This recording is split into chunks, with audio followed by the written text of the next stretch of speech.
Today we're going to discuss how to take notes and record your hands when you are playing live poker.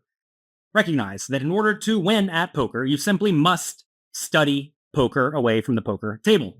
And in order to do that, you need to make sure you record the hands that you play so that you can analyze them away from the table using game theory optimal tools or discussing the hands with your poker peers who are very good at the game, who want to help you improve at poker, or by sharing the hands with your poker coach. If you're an online poker player, you have this incredibly easy because you can use Hold'em Manager or Poker Tracker or a few other programs to record the hands that you play, and you have every single hand you've ever played on most major poker sites at your fingertips, ready to be analyzed. Life is easy for online players. In the live poker arena, though, you do not have these tools available to you. So, what a lot of live poker players do is they don't worry about it. They don't record their hands. They just go and play and hope to win. But if you really want to win, if you actually care about improving your poker skills, you need to figure out a way to actually record your poker hands when you are playing live poker in a manner that is quick and efficient, because you don't want to be sitting there either writing in a notebook or typing in your phone when a hand is going on. You want to be paying attention to the poker game. So you need to figure out not just a way to record the notes, but a way to record the notes in something like 20 or 30 seconds between hands when the dealer is shuffling the deck of cards. So I'm going to tell you how I, Jonathan Little, take notes. I used to actually write notes in a physical notebook. It was not a big notebook. It was about the size of my hand, and I would keep it on the chair next to me when I was playing poker, and between hands, I would pull it out and write down the poker hand. Now, I use my phone. I've gotten way better at using a phone since I started using the notebook a long time ago. And I have many, many note files on my phone of hand history. So I'm going to show you how I actually do that in just a second. You need to develop a method of shorthand, a way to write long words in a much shorter form that works for you. That's very, very important. You're going to find the words that you typically write. Any word that's longer than, let's say, 4 letters, you probably want to figure out a way to make that a much shorter abbreviation. Also, when you're taking notes, I have found that these 4 things are vitally important, and these are 4 things that I sometimes forget to write down when I'm recording notes. So I make a point to put all of these at the top of every single note. It took me a long time to train myself to do this, but I'm telling you, you need to know these things. You need to know what your 2 cards were. Very important. You need to know the stack size. You need to know the blinds, and you need to know your position. Your stack size and blinds, if you're playing a cash game, you can just write 100 big blinds or 50 big blinds. That's fine. That'll take care of both of these at the same time. Or when you're playing a tournament, I found that I usually just write my stack, something like, let's say, 20,000 chips, and then the blinds would be 200, 400. I don't write in big blinds when I'm playing a tournament, often because the chip stack you have in a tournament, if you review the hands later, will inform you as to what stage of the tournament you're at. Because let's say I know I started the tournament with 120,000 chips, let's say, off the top of my head, and we have 350,000 chips. I know that means I have 3 starting stacks, right? So we're not in the money yet. We're not at the beginning of the tournament, so I can infer that. That said, you may find that you want to write roughly what percentage of the field remains and just keep stacking blinds in the form of big blinds. Whatever works for you. Again, you need to figure out what works for you that still gets you all of the relevant information so that you can then study these hands away from the poker table. You definitely want to note payout implications for both tournaments and cash games. And tournaments, if you're near the bubble or at the final table or whatever, that's going to be very important, and you need to make sure you note that. Now, you don't need to write every single payout for the tournament, because most tournaments have a relatively similar payout structure. But say there are 100 players remaining and 90 get in the money, you need to make sure it's very clear that you are really near the money. You can even write at the top of your note, on B, which means on bubble. Or just write a big B in the top right-hand corner, which means bubble, right? If you want to be really specific, say 100 remain, 90 get paid. Easy, right?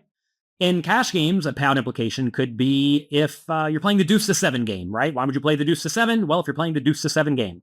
Or if you're playing the stand-up game where, you and one other player, whoever wins the next pot, doesn't have to pay a bunch of money to everybody at the table. Definitely take notes on things like that, because that will and should impact your play. Also, you're going to want to note reads on the opponent you are playing the hand against. Now, this could mean maniac, tight passive player, continuation bets flop 100%, whatever. Now, look, I don't think you need to be overly specific with this unless you are making a play based on it, right? Like you may think your opponent is tight and aggressive. You can write tag, tight and aggressive. But at the same time, I don't think you want to say tight and aggressive, continuation bets the flop adequately, bets the turn a little bit too tightly, never bluffs the river. Now let's see, get to the river, and then you're in a spot where you get check raised on the river, and you think the guy never bluffs the river. Say, I overfolded because I think this player does not bluff the river ever, right? So you need to write what is actually relevant. A lot of people make the big mistake of writing just a whole mess of stuff that's not actually relevant to the hand. When people bring me poker hands to analyze, if you write a note, kind of like I'm about to share with you, odds are I'll take a look at it because it doesn't actually take that long to read it.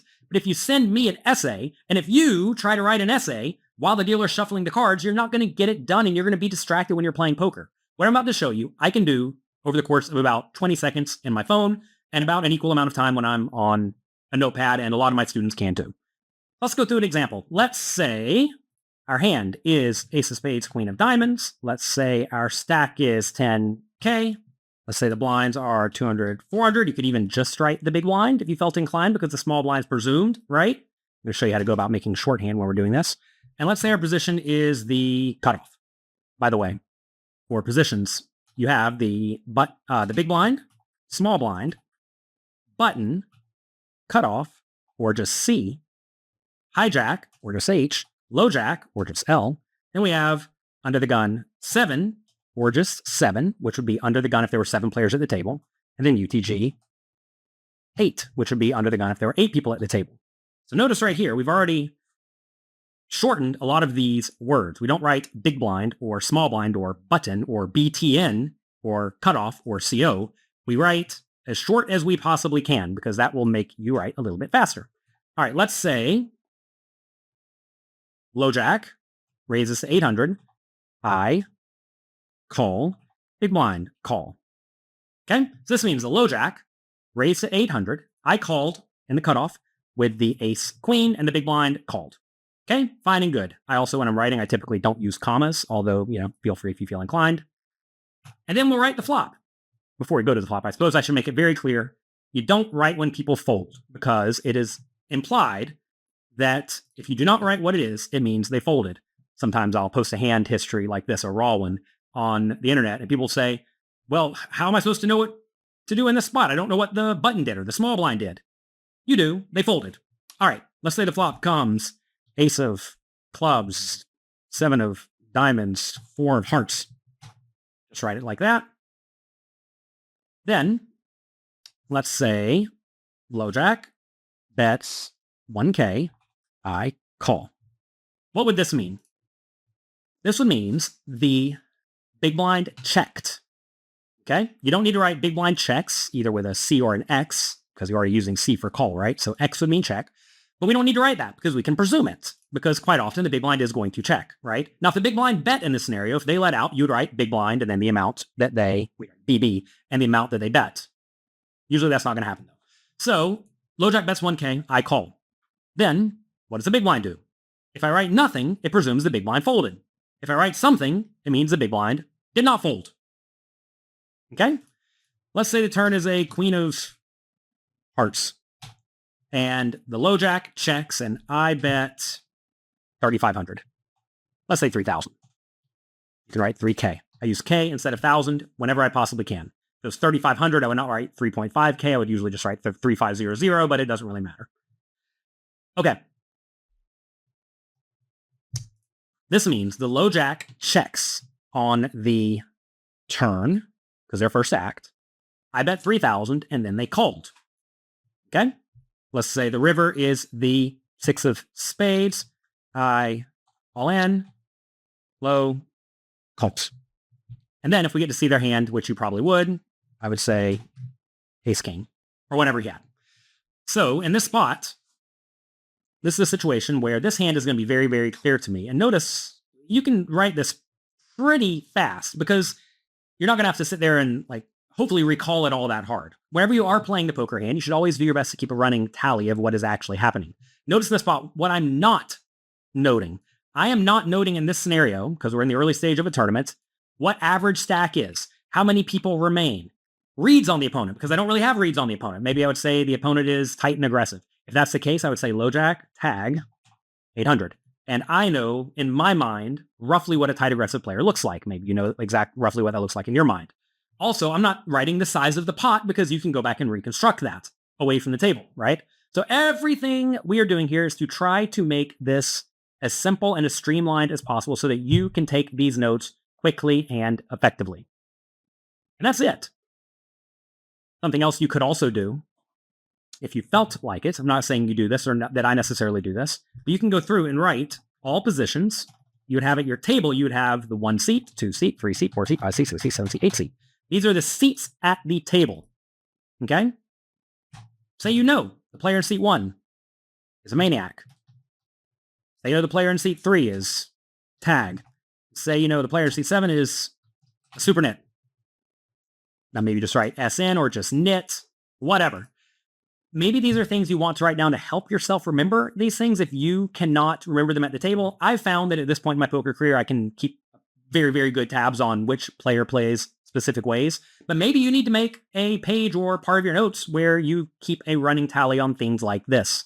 I think that could be beneficial for a lot of people. Also, if you are kind of new to poker, you may want to take a few notes about what you should do. Maybe you do this while you're on the break so that you can go back and reference this. Maybe against maniacs, you don't raise goods on flop or turn. Don't raise the goods on the flop or the turn because you want to keep them bluffing. Against the tag, maybe you overfold versus river bets. Maybe you write something like that. Maybe against the super nit, maybe they raise normally because they're not that nitty preflop, but they 4-bet super strong. So maybe 3-bet a lot, fold to 4 bets. Maybe that's something you want to do. But you see what I'm saying, right? You want to essentially figure out specifically what your opponents do wrong so that you can then adjust to take advantage of the mistakes that they are making. Again, I don't really do this anymore, but I used to, and I do think it could be beneficial. But very importantly, make sure you write hands, stack, blinds, and position. And again, these two can be combined if you're playing cash games, although I usually just write it out because it doesn't take much time at all. And if you do that method I just showed you, you'll be able to take notes in about 30 seconds with some practice. What a lot of people do wrong is they can't do it within 3 minutes of practice. They think, oh, this is impossible. But it is possible. And then what I do is once I have a whole note file from a session or a tournament or whatever, I will then send that in an email to myself. I'll get it on my computer, and then I'll use various tools to analyze the hands as I see fit. I'll share the hands with my peers, and I'll go about improving at poker. So that's it. That's how I do it. If you have any questions, comments, suggestions, definitely write them in the comments section down below. If you enjoyed this video, click the like and subscribe button. I see all the comments that come through on all of my videos, and I am happy to help you get good at poker. And a really, really good way to get good at poker is to study. I'll talk to you next time.